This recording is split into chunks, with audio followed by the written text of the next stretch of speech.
It's Thomas Hendricks and Balazs Ferenczi. We are here at Gotham Hall in the heart of New York City for WatchTime 2023. We've got major brands, high horology brands, some independents, and a few surprises as well. Let's go inside and pick out a few favorites. There was a whole lot of heat there, and whereas wind-up was for watches, this, my friend, was for timepieces. Beautiful.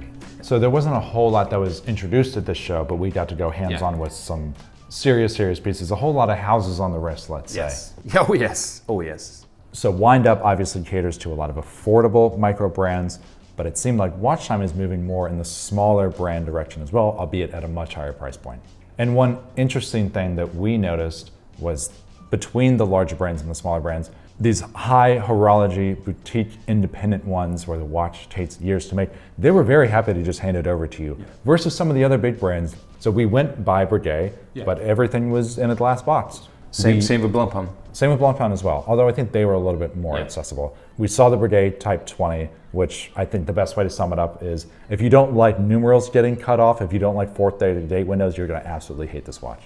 And if you don't like alpha hands, which I don't like, I like syringe hands. You like alpha hands, you don't like syringe hands. So something for everyone. Yeah, but it's still a cool watch. Yeah, I would say, and I'm glad they brought it back. They'll keep bringing it back, I'm sure. It's Breguet's like kind of it's their main sport watch. Yeah. So we'll see it in the future. Maybe they'll take, if there is harsh criticism from the crowd, maybe they'll integrate that in for the next generation. I would have loved to try it on though, but it is what it is. Well, let's talk about brands that we were able to try on. One that I think I've seen coming up a lot more, and we actually went hands-on it with it this time, was Gerald Charles. Gerald Charles, as far as we understood, the last brand founded by Gerald Genta before he passed. Yeah, it was the last Genta design that they've built a brand around, let's say. Yeah, Gerald, it's his first name, Charles is his second name, hence the name, or hence the brand. And it's a very different case shape, which is obviously what Genta is known for. Yes. But it's, what is it like? Is it like tonneau? Not really. Is it tank? Not really. It's like it's very hard to explain. I'm still trying to figure out how I feel about this watch. The design-wise, it feels kind of like two watches put together. Like if you covered up the bottom and you covered up the top separately, but you would get different feelings that would feel like different watches. It's squared off at the top and kind of squiggly at the bottom. And then we're not even looking at the dials yet. Exactly. They had a lot of range as well, as far as they had chronographs, they had skeletonized ones, they had time-only stuff. So they're really taking this kernel of the last Genta idea and branching out in a lot of different directions with it. What was really cool, and I think you and I, we both like that, is the titanium sandblasted case. Yes. Which kind of felt like, well, ceramic or plastic. It looked super different. It was very... Yes, it looked rubbery. Rubber, yeah, or even rubber. Yeah, you're right. Super matte. Yeah, absolutely. It was very cool with the skeleton dial. I like that watch, I must admit. Yeah, it was growing on me. It was like, again, overall design-wise, I feel like it was, to put it harshly, it was Genta's last design and maybe not his best. Maybe it was like kind of a scraps thing where it's like he had done everything else and this was just like a couple ideas put together maybe. But having tried it on, the ergonomics of it was great because it was titanium, it was on a rubber strap, the crown was on the left, so it was more sport-friendly, and he said it was very shock resistant as well. That was an awesome watch. I really liked it. It was cool, and the cool thing about it was, there's really good attention to detail. I think you said it was all hand finished. And have you realized how responsive the rotor was? It was like spinning so fast. Yes. Like sometimes you just see them, like casually turning, and this was just like spinning. You put the watch down, and for the next, 30 seconds, it just kept on spinning. Yeah, which I think speaks to the movement quality as well. Another brand that you were very excited to see, or at least one of their models, was Chopard. I went for the 1860, I stayed for the Alpine Eagle. Okay. So I went for the 1860. When it was released, I thought it was one of the best things to happen to watchmaking. I'm still a huge fan. The decoration on that is absolutely incredible, front and back. I mean, it's a watch you really want to get up close under the loupe with. Just the amount of work that went to every square millimeter of that watch is incredible. Obviously, I'm a big dress watch guy. It's perfect size, it's super thin, a very nice micro rotor on the back. For a brand like Chopard, I think it's a way to stick to who they are and execute at a very high level. Now, in terms of mass market appeal, I would say the Alpine Eagle is the bigger star there. Yeah, absolutely. Integrated bracelet. Integrated bracelet. Bunch of dial versions. Had to be done, but I will say the details that went into that are what you would expect from more of a jewelry brand. So you have the eagle eye, textured dial on the Alpine Eagle. They have a few different colors as well. The blue is, obviously their main horse that they're running with. They have a salmon dial as well, but the one that I really went hands on was the titanium. What I loved about that was obviously the weight, but it doesn't look like a titanium watch. It's high polished. There's a lot of different facets in the bracelet. So as you move it around, it catches light really well. And the cool thing about WatchTime was there were like purple lights and teal lights. So as you move the watch around, you would kind of get this multicolor disco effect almost, which I think amplified it in some cases. Yeah, and the Alpine Eagle was quite an interesting watch when it came out because not everybody in the industry loved it.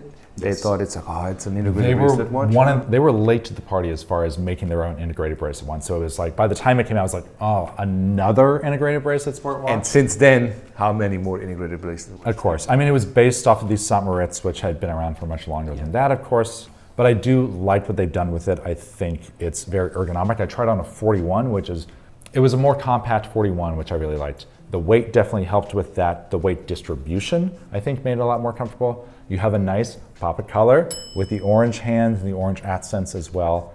I was pleasantly surprised by it. Yeah, it's a great watch. If I had Alpine Eagle kind of money, I don't know if I would spend it there, but hands-on, I would definitely recommend it. And if someone was thinking about buying it, I would support that as well. I know where you spend your money. I know the brand, but we're not there yet. We're not there yet. We'll get there. And because it's WatchTime, we saw a few bonkers, high horology, super expensive brands. Which one stuck out to you? Probably the one that stuck out to you from Armin Strom. Yep. Dual time resonance. Yeah, they had a lot of range as well. The dual time was definitely the weirdest watch we saw at the show. I don't even know the dimensions. It's huge. It's huge by huge. Yeah. 2 time zones, 4 barrels on the back. It wears a little bit better than you think, but it's not really a daily driver, to say the least. Yes, it's a resonance watch, which means obviously you have 2 movements normally, and you would have 1 dial, and then basically 2 movements need to work together to create a more accurate time display. But in this case, you have 2 movements in resonance, but instead of 1 dial, you also have 2 dials. Yes. That's how you need 4 barrels and a lot of energy, and that's just like a big beast, as you said. But it's a cool watch. It's not a cheap watch. It's maybe not a house, well, depending on where you live. It's definitely a very expensive Bentley.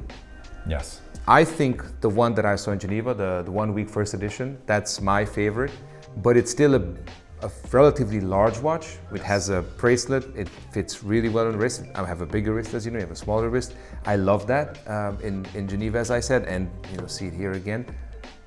But you picked something else. I like their more dressy option. It's a time only 3-hander, but there's a big barrel down there. So it's a more classic approach to watchmaking, but undeniably Armin Strom DNA. Speaking of Armin Strom, they did a good job of grouping brands, I would say. You have Armin Strom next to MB&F, next to Greubel Forsey. I mean, within arm's reach, there was a dizzying amount of triple barrel, incline tourbillon, super crazy high horology, skeletonized science fiction level pieces. We went to Greubel Forsey, went hands on with a couple pieces, one more typical Greubel Forsey bread and butter, and then one that I would say is my favorite. I actually saw it at a fair in Mexico years ago, and it's the handmade one. So this is a much more classical watch than you'd expect from Greubel Forsey. As the name implies, entirely handmade essentially. I think like 99% of it. We were talking to the associate there. They were saying it takes a month to make the base plate and then a month to decorate it. So he says if you go on day 29 of that month, you go out partying a little bit too hard, let's say, and then you're decorating the plate later, you not only lose your month, you lost the guy before you's month who made it. So all in all, it takes about 3 years to make this one watch. It's definitely one of the more expensive watches we saw at the show, but once you add up all those man hours, all that expertise, all that microscopic hand finished detail, it's not unreasonable, let's say. After Greubel Forsey, we went upstairs to the Independence Lounge, saw one of my favorite brands, Laurent Ferrier. We saw their sport model, which I don't love, but we also went hands-on with some of their classic models. I mean, the titanium sport watches, for example, classic 2 hands, perfectly proportioned, beautiful front and back. But now there's another brand I mentioned earlier, that's probably your favorite, and you said we're going to get to the end, so we're in the end. What's the watch? What's the model? Is it still, after a day or 2 days, is it still your favorite? Are you still planning on buying it? Let's talk about Parmigiani, huh? Our last stop of the day, when we were running low, when we were super tired of seeing all these crazy ones, we just saw watches that were great to wear, and that was the Parmigiani. They were very heavy on the Tonda. It was almost like AP is synonymous with the Royal Oak now. Yeah. It's almost like Parmigiani is really taking this integrated model and running with it to the ends of the earth. Mm-hmm. You know, we saw the upper ends of them. We saw rose gold skeletons next to a full platinum one. It was a GMT. There was a GMT with the hand that tucks under. Mm-hmm. But I would say the ones that I was most impressed with was the 36 millimeter. The new ones. They have a 36 millimeter in steel. It's $21,000 and I want to buy it. What about the two-tone? The two-tone was good, but I think the steel with the gray dial just makes this beautiful, evenly distributed piece. Mm-hmm. And not only even distributed visually is because it's monochromatic, but weight-wise, I love how wide the bracelet is. I think that helps it wrap around the wrist better. One thing I liked about the bracelet while we're on the subject, a lot of brands do polished center links and brush on the outside. Parmigiani actually reversed it so that the parts that I think get the most scratch potential are brushed, so you're in the clear there, but then you have the bright accents for the outer links. Yes. It's just a great watch. For $21,000, again, there's a lot of competition at that price point, but as far as a one watch collection, that would absolutely do it for me. People, Thomas fell in love. The GoFundMe link is in the description below. Thanks for watching this little recap. Thanks to Roger Ruger as well for hosting us. WatchTime New York is always such a treat with a lot of heat in the building. Let us know what your favorites were from these brands. Were you at the show especially? Drop a comment below. This is Balazs Ferenczi. I'm Thomas Hendricks. We're in New York City, and we'll see you next time.